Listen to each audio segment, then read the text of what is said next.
and we have to really escalate the noise we make so that we'll be heard.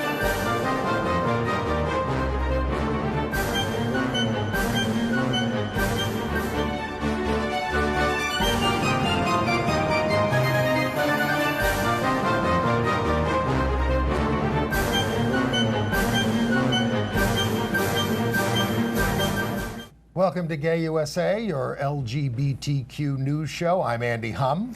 And in case you've just switched over from Fox News, I am neither Aretha Franklin nor Ann Northrop. I'm Chris Cooper, sitting in for Ann Northrop. Hello, Chris. And we have a lot to talk about, and we are going to talk about all the Tuesday primary results. That's a significant story. And for the first time, a federal appeals court has ruled that the sexual orientation discrimination is sex discrimination under the Fair Housing Act, as opposed to an EEOC ruling. So that's a big step forward for us. And a Florida federal judge has ruled for the dignity of a transgender inmate in what is being called by the ACLU the most affirming decision ever for transgender people. The openly gay Prime Minister of Ireland welcomed the Pope to his country, the first Pope to visit there in many, many years, and he raised LGBT issues directly to his face. But the Pope was forced during his trip to focus on abuse by clergy and the cover-ups of the abuse by the bishops. Meanwhile, wacko, crazy, right-wing Archbishop comes out of the woodwork to say, when did he know, and what did he know, and when did he know it? And say j'accuse to Pope Francis about how much he covered up a particular case of sex abuse in his, allegedly, his charges. Indeed. And they could get Benedict on the same thing, and John Paul II. Oh, excuse me, St. John Paul II.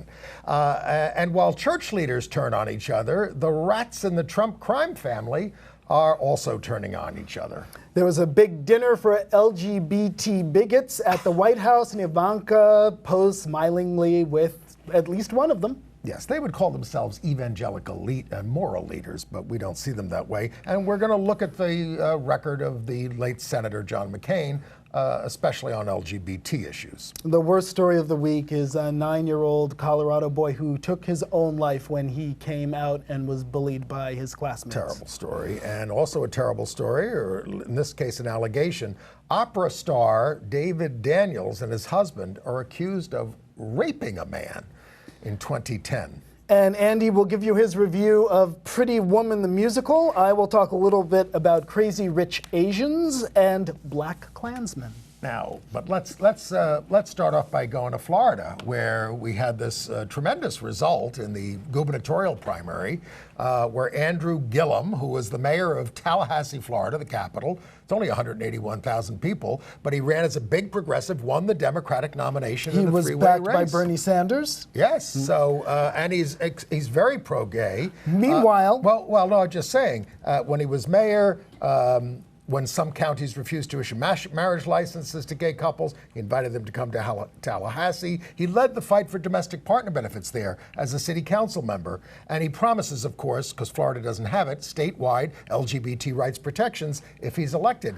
And he comes from a working class background, and he was the only candidate who wasn't a millionaire. Well, meanwhile, Mr. Gilliam is African American, but meanwhile on Fox News, his Republican opponent, who I won't name, gets on Fox News and says, we shouldn't monkey this up, this election. Yeah. It's like, oh, really? And Fox News had to apologize for that, as they had to apologize for putting the picture of Patti LaBelle up when they were doing the memorial for Aretha Franklin. But the candidate is the Republican isn't apologizing. Oh no, Fox News apologized. He's saying don't be silly. Right. Of course, I wasn't referring to his race. Well, that's what got Howard Cosell in trouble when he was talking. He was calling a football game, and he said it was a black player, and he goes, "Look at that little monkey." Oh. He was suspended for that. I think we should say his name so people don't vote for him. His name is DeSantis. One of the things I love about Andrew Gilliam, the Democrat, is that he says Trump is devoid of any sense of morals. I think that's accurate. Okay. All right, where else are we going? Well, there were a lot of other victories, Democratic victories, or rather gay and lesbian victories amongst the Democrats in primaries. So, for example, Kirsten Sinema in Arizona She's an out bisexual. Exactly, and she won the first bisexual to win the major party nomination we got to her the picture U.S. Senate. somewhere. Yeah, she's running for Jeff Flake's seat. And back in Florida, there was one out lesbian and one closeted lesbian who won House nominations. Lauren Baer is out, and Donna Shalala, who used to be Clinton's HHS secretary, come on, Donna, what are you, like 80 years old? Come on. Let's go. So anyway, the hope is that Lauren Baer will help flip the U.S. House of Representatives. And while we're still in Florida, we should mention that one of their state legislators, a guy named Chevron Jones, African-American, came out. He's 34 years old. He's been in the legislature re-elected, I think, 3 or 4 times now. Yeah. And he finally decided it was time for him to start living his truth. It's a great story. Yeah. He's son of a preacher. Yes, which makes it... Of a mega church. Yeah. You know, it's not just some little storefront No, thing. I'm telling you, in the black community, the church thing makes it sometimes very difficult on the gay thing. Thank God my dad was an atheist. That's all I have to say. Thank God he was an atheist. Well, I guess that means... Well, let's get into some of these court cases that happened this week, because that's really big news for the community. Perhaps they're all big, but the Seventh Circuit in Chicago affirmed that a lesbian who was discriminated against by a what do you call this? It's called the Glen St. Andrew Living Community for Old People. Retirement home. Yeah, she was sentenced that they ruled that she was subjected to illegal sex discrimination under the Fair Housing Act. This is the first time the Fair Housing Act has been interpreted by a federal court to say that sexual orientation discrimination is sex discrimination. And that's a big victory for Martha Wetzel, her name is. And another interesting thing about it the other thing I'm just going to say, Yeah. the other thing is the facility can be, they ruled, facility can be held liable for what the residents do to each other. You can't just say, hey, that's not on us. They were the ones who were harassing her, and nothing was done about it. You just took the words right out of my mouth. Oh, I'm sorry. That's okay. I thought you were going to go on to the next story. No. But that's good for bullying cases. Yes. Anyway, we of course have to worry about these things going to the Supreme Court and what they're going to do about it. Right. But we'll see. Okay. All right. Other legal cases. How about in Florida? The federal court there granted treatment to a trans woman in custody of the Department of Corrections, Rayan Keohane, had been denied hormone therapy and other treatments and they refused to let her dress or groom as a woman, and the ruling lets her transition in prison. And James Essex of the ACLU, it was their case, said this is the most affirming decision for trans people ever. Wow.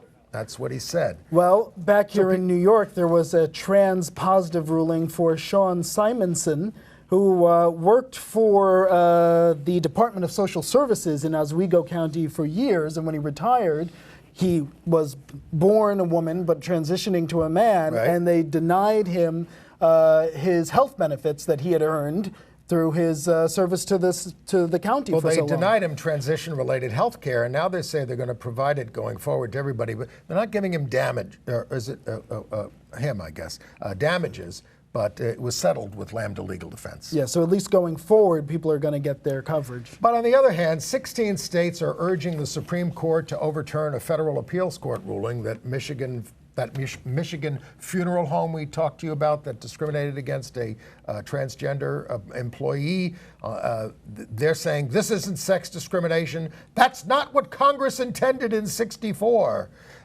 So the states opposing us here are Texas, Alabama, Kansas, Maine, Utah, LePage. Nebraska, Maine, LePage, and then the Republican. LePage is the governor of Maine, and he's a little bit not so cuckoo. Well, but he can't run again, and the Republican who's nominated for governor won't repudiate what he's doing in this case, and so the Democrats are going after him, and the guy goes, well, I'm not going to take this into consideration when I do hiring. And they said, you can't. We have a law in Maine that says you can't discriminate. Well, it's hard to parse this a little bit because they are making the argument that, oh, we're not necessarily against gay rights. It's that we don't want the federal authority over-interpreted and broadened in this manner. Look, we've gone over this again and again and again, and actually in transgender cases, there seems to be even more receptivity to understanding it as sex discrimination. Mm-hmm. The only reason you are making a distinction between this gay couple or this trans person is because of their gender. And more importantly, the only reason why we have to interpret these laws in such an inclusive, expansive way is because we can't get legislation on this that we should have had decades ago. Yes, we should have. Yeah, there's no federal legislation. If any of your friends say to you, oh, you know, there's protections for gay and lesbian people, because I have tons of people who say that to me. I once was at work, and we were having our training for, you know, non-harassment, and they said, oh, and gay people are protected by federal law. And I had to go, excuse me. Well, the federal courts are more and more ruling in this way. But only by interpreting expansively. And I very much worry about that when it goes to the Supreme Court. Exactly. Unless it goes tomorrow. Well, and one of the points is that if it goes to the Supreme Court, the Justice Department apparently has to allow the agencies to take a stand in court. For example, if the fair housing, apparently if it goes to the Supreme Court, the Justice Department has to give it the green light. Really? Yeah, and this Justice Department. I learned so much from watching this show. That's good, because I'm no, that's bad. I thought you said that the fair housing can defend. They can defend. No, if the Justice Department gives them the green light. Is this Justice Department going to give them the green light? Oh, I see. Yeah. They're not going to. Yeah. That's bad. That's bad. All right, let's wake up. All right, normally we would talk about this in international news, but there's a big story around the Pope this week. I'm going to let Andy run with this because he's our resident Catholicism expert. I'm just going to sit back, eat popcorn, and watch the fireworks. I have been an atheist much longer than I was a Catholic. All right, but certainly know the lay of the land. So the Pope is going there for the World Meeting of Families, which was originally founded as a right-wing institution, but they're trying to open it up a bit.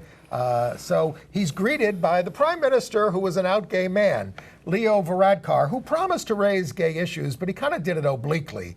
He said in front of the Pope, "We voted in our parliament and by referendum to modernize our laws." There's Leo Varadkar on there on the right with the Pope Francis in the photo. And he was referring, of course, to same-sex marriage and abortion. Right. He also said that families come in many different wonderful forms, including same-sex parents. And Tiernan Brady, who we had on the show, was the big activist over there. He called it a fantastic moment. We're wonderfully blasé about having a gay prime minister over here. And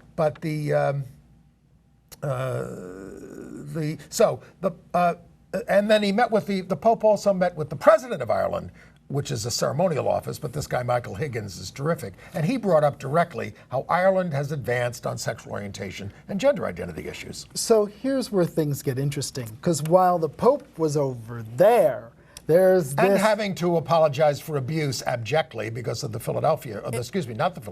the Pennsylvania report. The Pennsylvania report, and also the long history in Ireland. Yes. So while the Pope is over there trying to hold it together in the face of all these allegations, this Archbishop Vigano, yes, who is the guy who put Kim Davis next to the Pope and got himself fired as a result of that little stunt. Well, he got in trouble before, and he was made papal nuncio in the United States to get him out of the Vatican. He's a Vatican climber who I think thought he could be Pope some days. Very right-wing, and he hates gay people. He thinks we're the source of all the problems in the church. So he puts out this letter that gets sent specifically to the most right-wing branches of the Catholic press that charges that Pope Francis knew that Cardinal McCarrick, who has been charged with sexually abusing various seminarians. And has been suspended now. Exactly. But he's elderly, But charging that Pope Francis knew well in advance of those charges and that action and covered it up and did nothing. And that, therefore, Pope Francis must resign. So I have a couple of questions for Archbishop Vigano. If you knew about this 5 or 6 years ago, what did you do about it? Why didn't you speak up? If the Pope wasn't doing anything, why didn't you speak up publicly then to prevent more abuse from happening? And Vigano was also guilty when he was papal nuncio in America. He's sort of the Vatican ambassador here. He covered up or ignored the abuse by the Minnesota Archbishop because that was a right-wing friend, and he didn't want to go after him. So I got to confess, I have a strong antipathy towards the Catholic hierarchy. Well, they have an antipathy towards you. Well, that and me and our long and all of you out there, and our long history of battling them politically here in New York State. Yes. I mean, New York State, which has a reputation for being extremely liberal, for the reason why for so long we did not have basic civil rights protections for lesbians and gay people, and still don't have them for transgender people, is because the Catholic Church wields unholy political influence in the Yes. state, and they used it to block those basic civil rights protections. So that, I don't let like alone to, I don't like marriage. to say anything nice about Andrew Cuomo, but he did do an executive order on transgender rights. So Yes. as long as he's governor or Cynthia Nixon is governor, it's going to be okay. Yes. But anyway, the point is I have a strong antipathy towards the hierarchy, not towards Catholic people, but towards the hierarchy. And this going on, this infighting, I'm just sitting back Yes. and enjoying the show. Popcorn.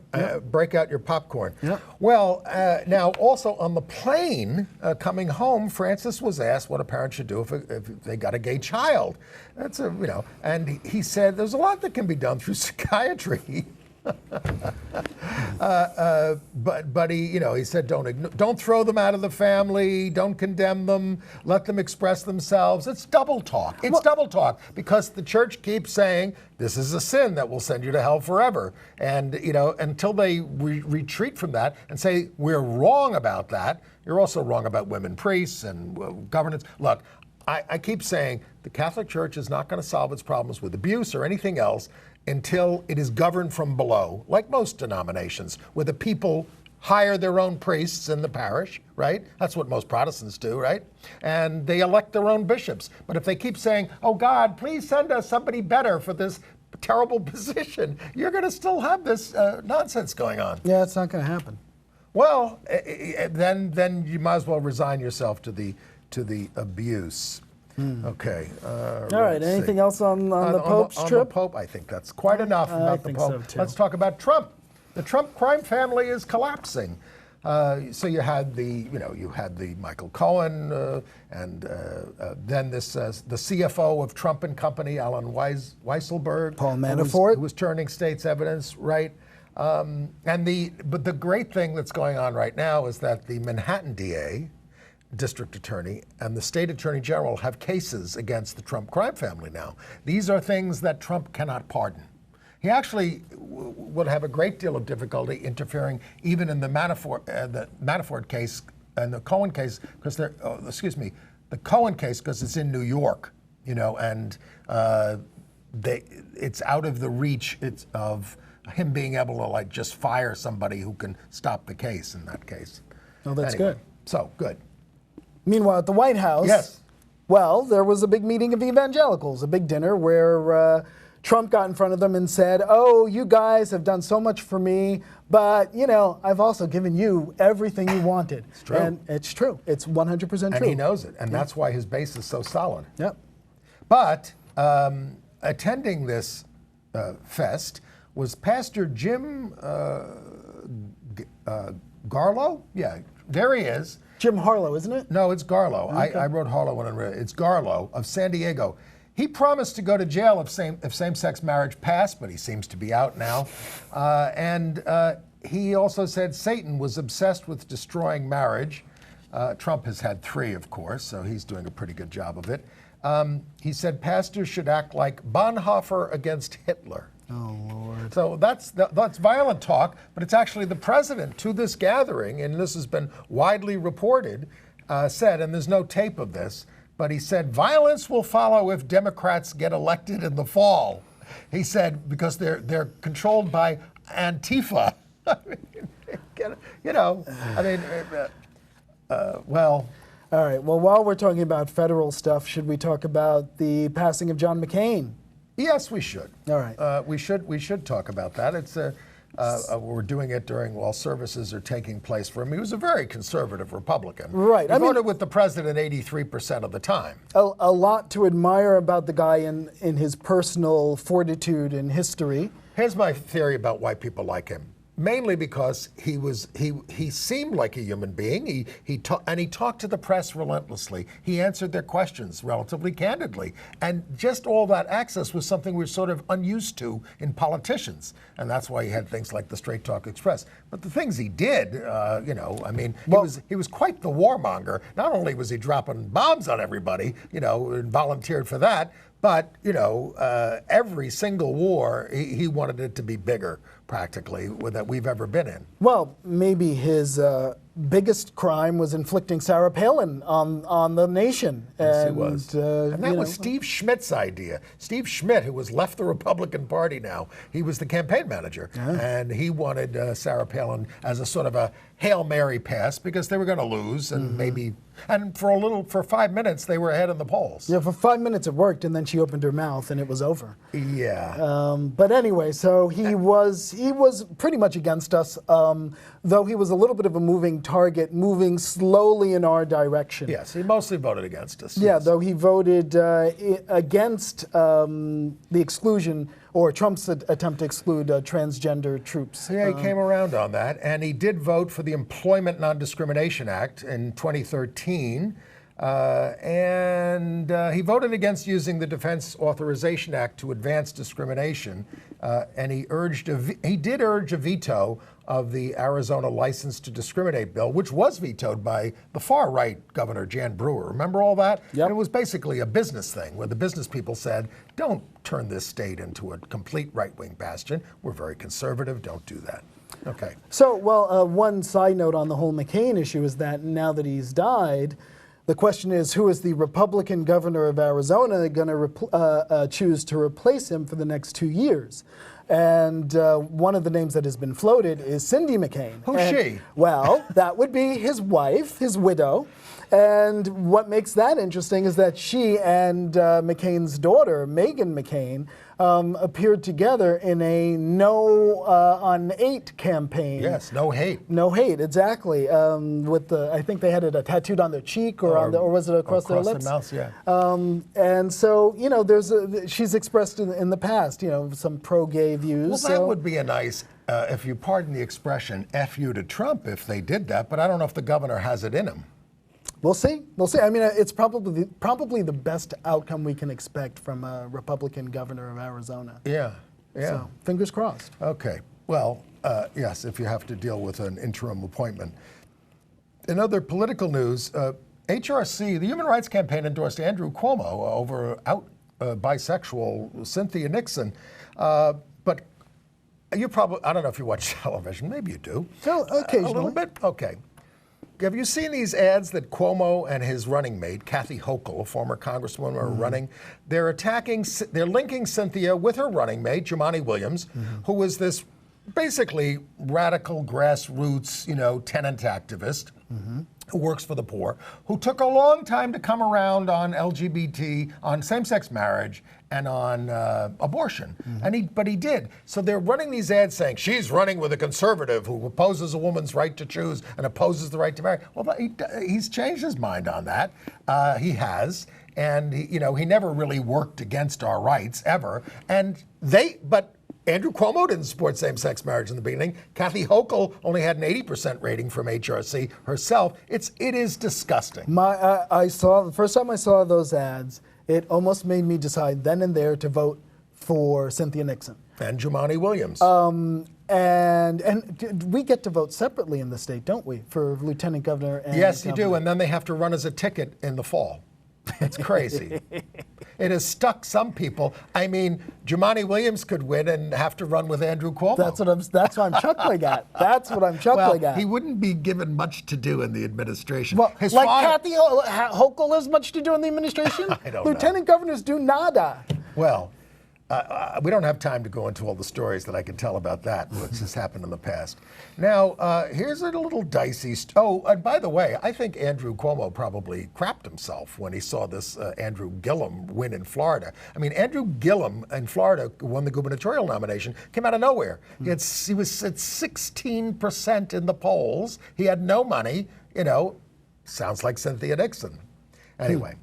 All right, HRC, the Human Rights Campaign, speaking of them, they had to fire the head of their foundation, Mary Beth Maxwell, who's a labor leader, out lesbian. She was up for labor secretary at one point because she was telling a story in the office about some assault or something like that, and she kept using the N-word. Now, she was describing language that was being used in this fracas or something, but she wouldn't stop saying it, so they said, you gotta go. Wow. She's out. Wow. As a result, Chad Griffin said the context doesn't matter. So that's why we don't, anyway, in North Carolina, a federal court struck down the congressional map again, and they have to redraw it by the election. That's what they said. And if they go to the Supreme Court's 4-4 right now, so that means whatever they did at the lower court ought to stand. All right, we're done with that? Okay. All right, so we go into what's going on in the states and things and cities around the country. What do you got? Sure. Well, no, we already talked about the states going to the Supreme Court, asking them to repeal our rights. Not very nice.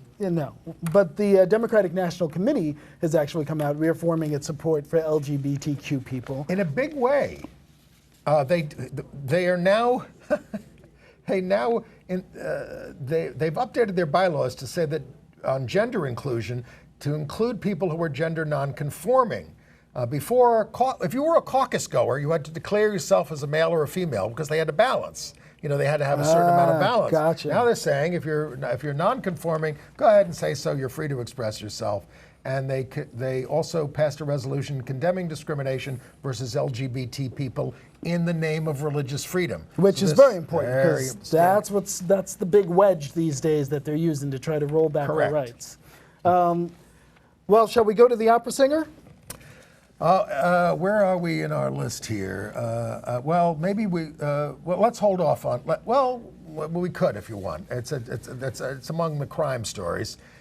Sure, go ahead. All right. Well, there's a young baritone singer, and first of all, let's talk about who are we considering here? All right, David Daniels is the most famous countertenor in the world. Now, countertenor means you sing really high, right? Yes, it does. Okay. And he's married to Scott Walters, who's a conductor. And they were married by Ruth Bader Ginsburg because she's a big opera fan. That's David on the right and Scott Walters on the left. So along comes this guy. Samuel Schultz. Exactly, Samuel Schultz. Got a picture of him. A young baritone who says that in 2010, that couple, when he was 23, drugged him and raped him, and he woke up in a strange bed with no clothes on, and these two come walking back in and say, "Oh, don't worry about the barebacking because I'm negative." This is the allegation, and it is explosive. And he says he did it because he saw that David was given tenure at the University of Michigan, and he said, I want to protect... You're saying Samuel Schultz did it? Yes, came forward with the accusation. Oh yeah, not the rape. Yeah. Samuel Schultz came forward because he was concerned about him working with young people. And, there's no physical evidence of this. He didn't go to the police or anything at the time. Right. He talked to friends. He talked to a psychiatrist. They all confirmed that he talked to them at the time. Everybody's being investigated. David Daniels denies it. Right, as to Scott Walters. They both say no way. It's a mess. Yeah, and then Rose McGowan, who is the partner of Rain Dove and a Weinstein accuser, says now as allies to the victim and voyeurs of an event, we should find a better way to balance support of the victim with due process for the accused. She's talking about the case at NYU, and so we're all learning about this, and now they're saying there should be more due process in these, because for a while there it was like an accusation, goodbye, and so everybody deserves due process. We believe in that.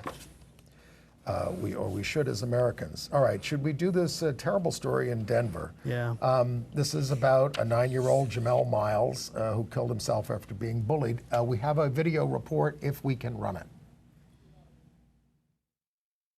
This pizzeria This is my son's favorite place to go. is special for Leah Pierce and her family, but now they're visiting it with a hole in their hearts. He was my sunshine because he was my only son. 9-year-old Jamel Miles started 4th grade at Joe Shoemaker's school on Monday, weeks before he had the courage to tell his mom this. He looked so scared when he told me. He was like, "Mom, I'm gay." And I thought he was playing, and I looked back at him because I was driving, and he was just curled up like this. So scared, and I just looked at him, I was like, "I still love you." He went to school and he said he was going to tell people he's gay because he's proud of himself. But on Thursday, heartbreak. Pierce found her son dead in their Denver home. She says he killed himself after being bullied. 4 days is all it took at school. I could just imagine what they said to him. My son told my oldest daughter, the kids at school told him to kill himself. I'm just sad he didn't come to me. A psychologist rather said that he was proud of himself and he expected others to be as well. Now, some people have said to me, "Oh, how could a 9-year-old know what he was?" Well, we knew, right? Yeah, I knew when I was that We knew age. we were I different. was younger than we that knew we age. were different for sure, and it's a heartbreaking story. And not enough is being done about bullying in the schools, anywhere practically, although some schools are. And then we have the case of Dr. Thomas Frieden. He was the health commissioner in New York under Bloomberg, and he was head of the CDC under President Obama. Yep. He was arrested for groping a woman in his apartment in 2017, charged with forcible touching, third-degree sexual abuse, and harassment.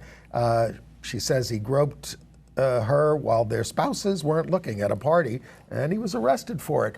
This was a guy who was right in the midst of the AIDS crisis back in the day, and we had him on the show here, and it's, well, there it is. Okay, all right, crime. Let's talk about what happened in Albuquerque, where 100+ LGBTQ migrants of color provided support as 6 LGBTQ leaders and immigrants' rights leaders engaged in direct action demanding that ICE be abolished, that deportations be stopped and detention ended. They shut down traffic for 3 hours. They're part of a national campaign in memory of Roxana Hernandez, who died in custody, the transgender woman, in this year. Meanwhile, in California, Governor Brown has signed a bill into law that supports LGBTQ seniors. Specifically, Hooray! It adds sexual orientation and gender identity to their elderly communities law. And so, you know, I don't imagine it changes a lot for, you know, in California. They're already so liberal. Well, on you'd be these issues. surprised. I mean, consciousness needs to be raised. We get bad stories out of California, too. It may be against the law, but they happen. Yeah, so it's a good reaffirmation. Let's put it that way. Yeah. In the Bronx, in 1997, a trans woman was strangled to death, Amanda White, 20, and 2 men were arrested this week because they found DNA on the cord that was used to kill her. And the 2 guys were charged with murder for this, and both of them have pretty long rap sheets. In Utah, a lesbian was declared married to her late partner. Yeah, they have like retroactive marriage there. I don't completely understand it. Yeah, apparently, it's the second post-mortem same-sex marriage in Utah. And they do it for straight people too. Well, These 2 were together for 50 years. Right, but this is the second one for same-sex, a same-sex couple in Utah. Yes. And the woman's name is Bonnie Forster, and her late wife was Beverly Grossin, and they'd lived together for 50 years. As you said, I think they started off here in New York, actually. Yes, that's where I think they met here in New York, but they stayed in Utah. In Charleston, South Carolina, a trans woman, Kendra Martinez, was brutally assaulted walking to her car, beaten unconscious on August 19th. There's pictures. Her sister saw the attack and gave the police a description of the suspect. They are not treating it as a hate crime. In Orlando, the first government building in Florida to have an all-user bathroom is City Hall.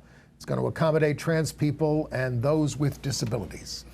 I'm still back in Utah, where librarians are fighting back against censorship. In the, I want to make sure I get this right, the Washington County Library System, specifically the Hurricane Branch, they were wearing buttons that promoted sort of the different LGBTQ books that you could find for Pride Month. Yeah. And the director, he's the villain of this piece, Joel Tucker, came down on them and said, no, you got to take those off. You can't wear those buttons. You're taking sides, he Taking said. sides about what?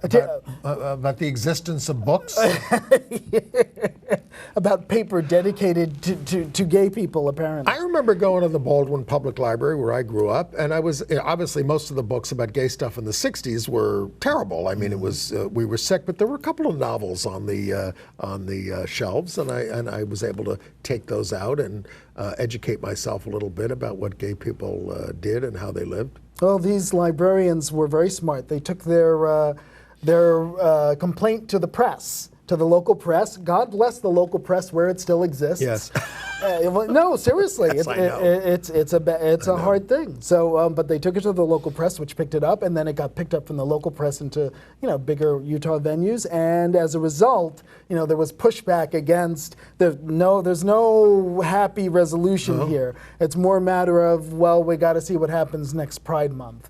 And what.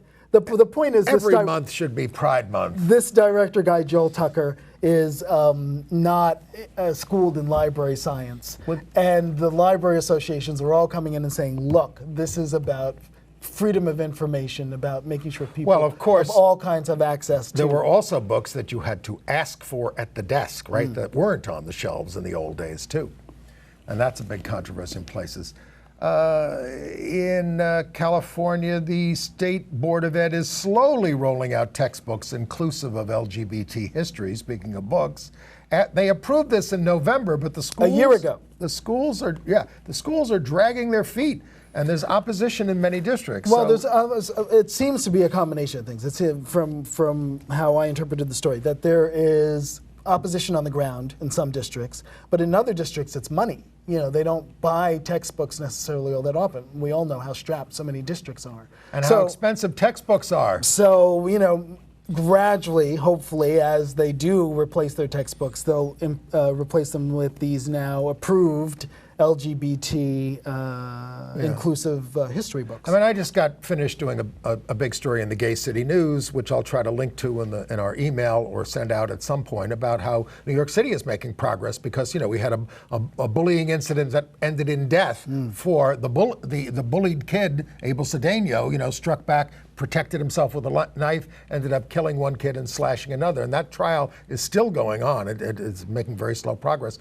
But the schools all of a sudden invested millions more dollars. Now, of course, millions more dollars in New York. I mean, there are 1.1 million students.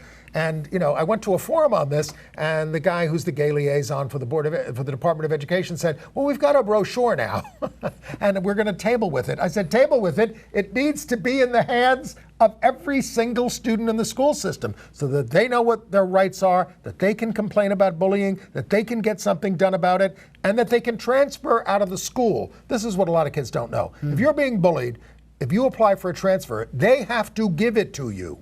I didn't know that. Yes, maybe it's new. I don't have kids. Maybe it's new. Abel Cedeno didn't know it. He just kept getting bullied in the same school. So anyway, all right. All right. We did Chevron Jones. Well, while we're talking about California, their lawmakers are putting a big red highlight around the fact that Betsy DeVos is failing trans students in particular. It seems that the department has rejected, I think, 5 cases of complaints of harassment, yes. And they're just refusing to address them and deal with them. Well, they're just not going to. I mean, Jeff Sessions, if he is still Attorney General by the time of this viewing, he always says, the law says we don't have to do that, and we're not doing it. It's not explicit about it, so we're not doing it. Actually, but that's the Justice Department. Betsy DeVos is the Department of Education. Actually, transgender people are included in the hate crimes law, and he knows that, and he actually will investigate it as a hate crime if a transgender person is a victim of a hate crime. Because that was one place, you said we don't have any rights from federal law. That is one place where we're written into it. Yeah, that's true. It is true. All right. Here's somebody I never heard of who was written up in the Times for dying at the age of 95, Reverend Robert Wood. We have an old picture of him here. He's from the United Church of Christ. He urged accepting gay people in a book in 1960. He said, you know, I felt this way. I felt I should write it. I tried to get somebody more knowledgeable to write it, but nobody would write it. He cashed in an insurance policy in order to fund paying for the book. Well, I mean, and it was called Christ and the Homosexual, and he argued for full acceptance of gay people. Now, he eventually came out himself. 1986. Well, it's a long time ago, but it wasn't 1960. But who was coming out in 1960? You could count them on one hand. We have 17 minutes and 43 seconds. Okay, thank you. All right. So, so Robert Wood, a pioneer, writing that book in 1960. God bless you. All right, international news? I want to say the California passed a resolution condemning unnecessary surgery on intersex children. Oh. Yes, okay, international. Go ahead. All right, well, Australia has a new prime minister, and he's conservative. Malcolm Turnbull, it was a leadership fight, so they had an inter-party thing, and who's the new guy? The new guy is Scott Morrison, and he is, I believe, attends a Pentecostal Sydney Evangelical church. Not that there's anything wrong with that. Mm-hmm. And he also opposed the same-sex marriage law. He's very big on religious liberty. He is outspoken when there was this anti-gay rugby player, Israel Folau, he defended him. Yeah. And he's a big hardliner on immigration. He praised the rugby player who said, the rugby player said that gay people would go to hell unless they repent their sins. And Morrison's response, the prime minister, he wasn't prime minister then, but his response was, he praised that rugby player's strength of character in just standing up for what he believes in. Good grief. Yeah, so Australia, we have our fingers crossed that you weather this. Here's an update on Bermuda, if you're planning a vacation. You know, they reverted to domestic partnerships even though they had same-sex marriage under a court order, right? And then a court ruled, you can't do that. You got to give marriage. And the government has appealed that to the Court of Appeals. So here's what they do in Bermuda. Foreign judges fly in to hear the case on appeal November 7th through the 9th. If the government loses, they still have an appeal to the United Kingdom's Privy Council, where things look dim for our opponents. Meanwhile, but they want to do everything they can to protect marriage. Well, while we're talking about the Commonwealth, in Northern Ireland, several thousand people marched. Well, that's part of the United Kingdom. Yes, but Bermuda is part of the Commonwealth. Yes, indeed. Okay. So I said, we're talking about the Commonwealth. All right. Okay. I just don't want you to put. I'm trying to do a transition here. Okay. Okay.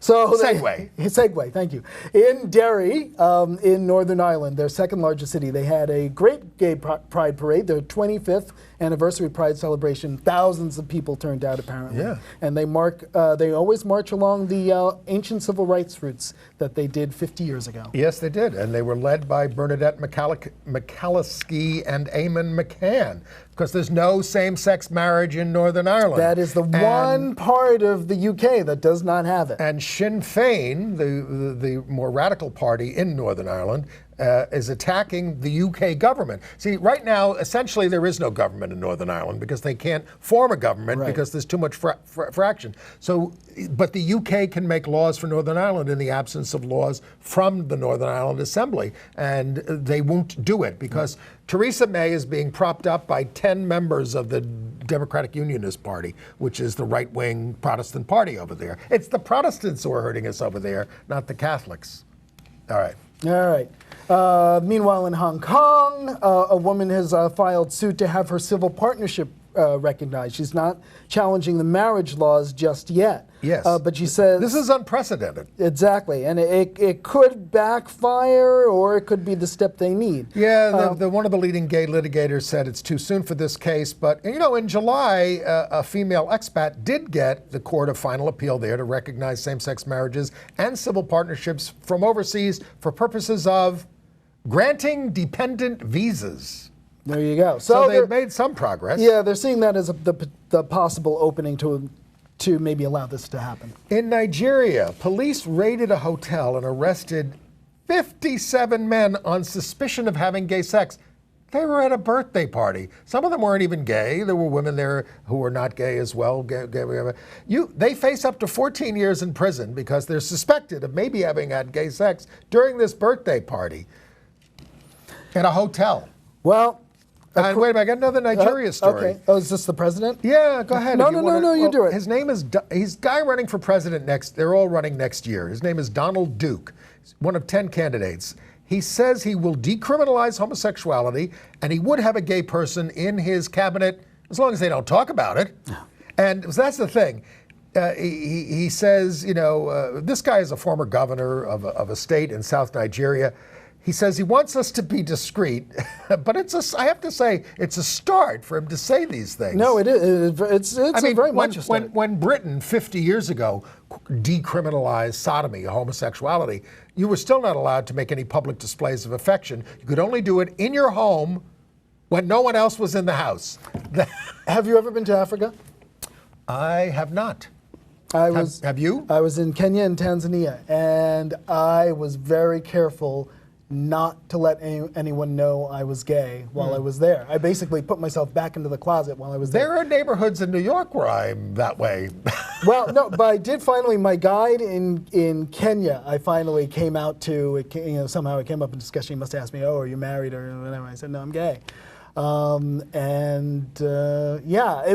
It was fine. He was, a liberal-minded Kenyan, but it's really dicey over there. You have to be very careful in Africa. It's a conservative society, and also a lot of those societies are saddled with the colonial laws still. Where the colonizers have moved on. Unfortunately, their legacy continues. And that gets to what's the nature of homophobia? Where does it come from? I mean, is it something inside people that they're just rebelling against difference in this way for some, biological? I don't know. I mean, I think it's very complex. Very complex. In Guatemala, a bill forbidding marriage equality is on the move in the legislature. The problem with this bill is that it runs afoul of the ruling by the Inter-American Court of Human Rights, which is binding on Guatemala, that says that for all of the Americas, you got to have same-sex marriage. Well, see, I think what a lot of these legislators do is that they do everything they can to stop us, even though the courts are going to go the other way, so that when they have to appear before the voters, I tried to save you, but I couldn't do it. Yeah. And in Taiwan, sadly, they have this new referendum procedure, so it looks like the opposition to same-sex marriage, before they even have it, has enough signatures to get this on the ballot in Taiwan. Well, the good news is that our side is also organizing its own referendum measure. What's ours going to say? I don't know. I don't know the specifics of ours, but I know they're organizing. So Taiwan seems to be in this strange, because you always see the protests from Taiwan, and tens of thousands come out against same-sex marriage, and then the next day there's a protest, and tens of thousands come out in favor of same-sex marriage. So they seem to be a society that's really split down the middle on this issue. Right. So. In Istanbul, sad, horrible story, trans woman, Esra, A-T-E-S, her name was 40 years old, was murdered. Police, we have a picture. Police have arrested suspects. This woman was also attacked a few days before the murder. And in Paris last week, Vanessa Campos, a migrant trans woman and sex worker, was murdered. So these horrors continue. In Guadalajara, Mexico, they changed the law to allow sexual relations in public. Did you read about this? Unless there's a complaint from somebody, if you're off in the woods having sex, it's okay. And this is a pretty conservative country. They said basically police have better things to do than to go into the woods to find people who are having sex, or into the Ramble in Central Park. That's old. I bird the Ramble, and you never see that anymore. You don't see that anymore, huh? No. Anyway, and in Amsterdam, there's a park there that has allowed sex in the open air for over a decade. The only rules are keep the area clean, not too much noise, and don't do it in dedicated child zones. But I've often said, a lot of people, one of the things they said in Guadalajara is a lot of people can't afford a hotel, and they meet, they want to do something. Why can't they go off in the woods if they're not in front of anybody and everything and do it outside? What the hell? There you go. Just don't frighten the horses. All right. So we move to entertainment news? Yeah, neither of us has any AIDS news this week. I wish I could say that's because AIDS is over, but it's not. No. But as Peter Staley said this week, AIDS over. He said there's 35 million people who were infected with the virus, and 35 million have already died. So it is far from over. Yep. But start with your review of Pretty Woman. I have a very brief review of Pretty Woman, the musical. Compared to my review last week of Getting the Band Back Together, this is My Fair Lady. But it doesn't add anything to the Richard Gere, Julia Roberts movie. It's got Jerry Mitchell doing the choreography, and he's terrific, right?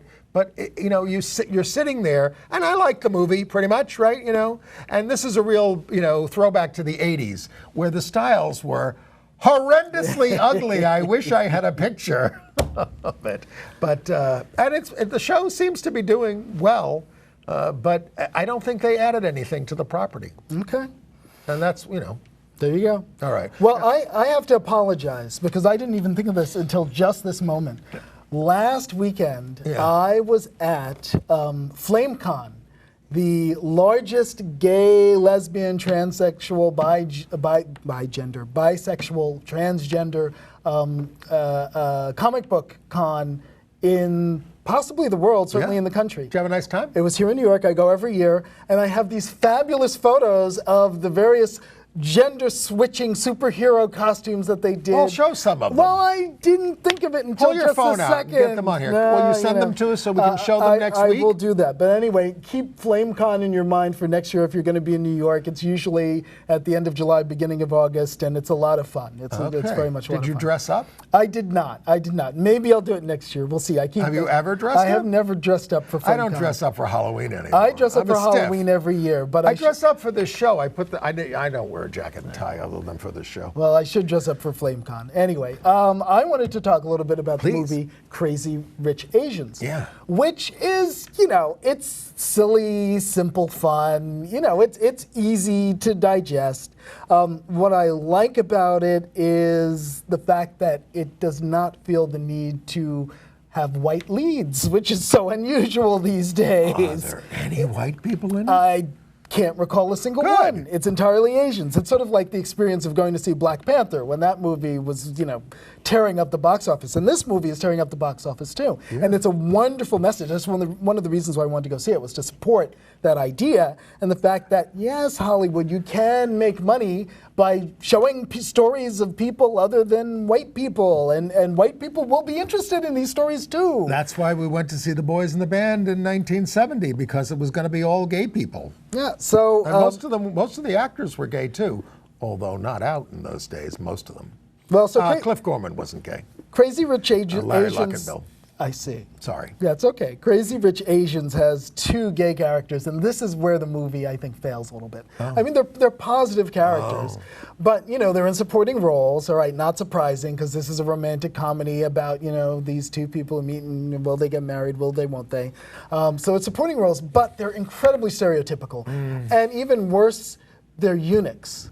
And that was particularly disturbing to me because of what has been done to Asians, particularly Asian males, in cinema for so long. They are always portrayed as eunuchs. So here's a movie where, the Asian guys are hot and they're the sexual leads. But the gay ones aren't. But the gay ones have no relationships. They're, Well, there was The Wedding Banquet, which was a biracial couple, where the guy was pretty good looking. Yeah. But so that I would say many years ago, The Wedding Banquet by Ang Lee. Yes. Yeah. But so while I appreciate that Crazy Rich Asians included us, I wish it was in a less stereotypical manner. Well, Pretty Woman had a gay stereotype in it. I mean, My Fair Lady, which I just referenced, had a gay stereotype in it, which wasn't even written. Which one was that? Zoltan, the guy who tries to smoke Eliza out and find out who she is at the ball. Right. They have him swishing down the stairs.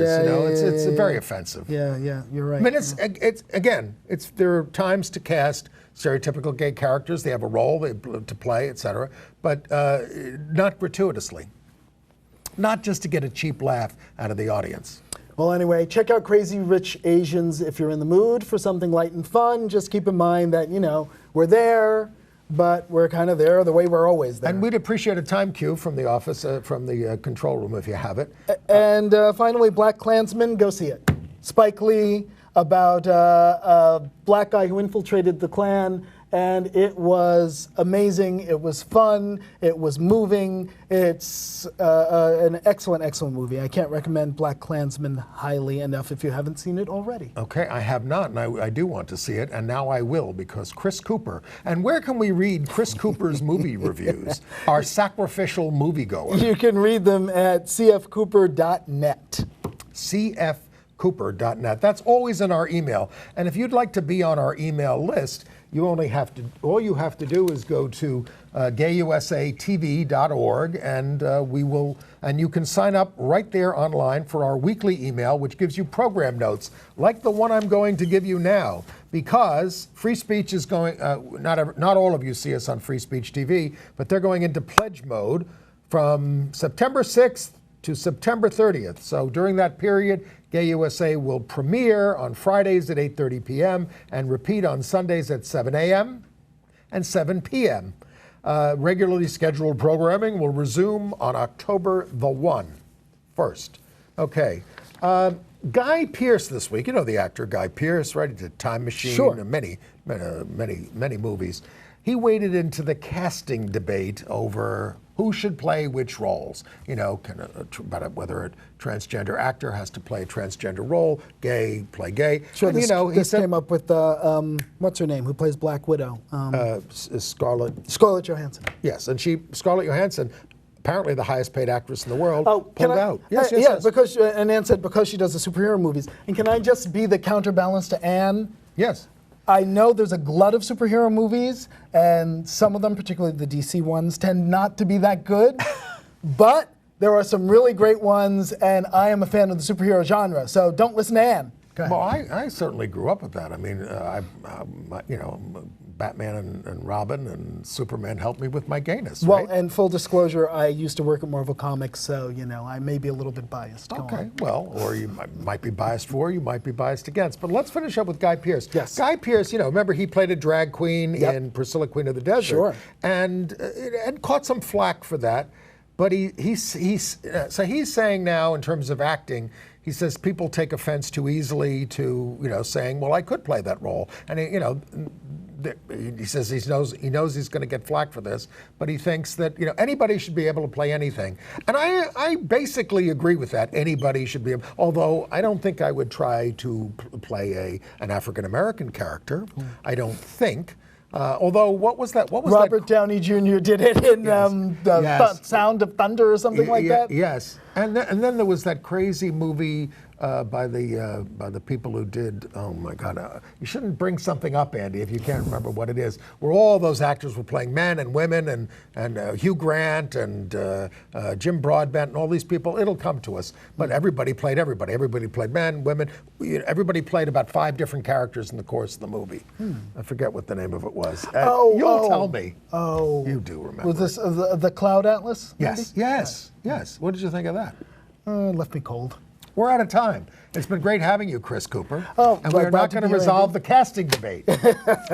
We'll see you next week. We'll be back. I think Ann will be back next week. She'll be back. Yeah, and I think Mitchell Gold is going to join us. All right. Okay.